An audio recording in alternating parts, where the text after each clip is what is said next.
माझ्या गोष्टीचे नाव आहे तेनालीरामची गोष्ट. तेनालीराम कृष्णदेवराय हे गावची पाहणी करण्यासाठी निघाले होते. अचानक त्यांनी तेनालीरामला विचारले, तेनाली, सर्वश्रेष्ठ माणूस कोण आहे? तेनाली म्हणाला, महाराज, या महान राज्याचे तुम्हीच शासक आहात, म्हणून तुम्हीच सर्वश्रेष्ठ आहात. माझ्याहून श्रेष्ठ काय आहे? तेनाली म्हणाला. या प्रश्नाचं उत्तर मी नंतर गावची पाहणी करता करता त्यांना एक शेतकरी दिसला.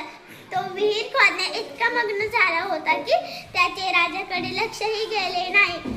तेनालीराम महाराजांना म्हणाला, महाराज, हा शेतकरी आपल्यापेक्षा आणि आपल्या राज्यापेक्षा महान आहे. महाराज आश्चर्याने म्हणाले, ते कसं?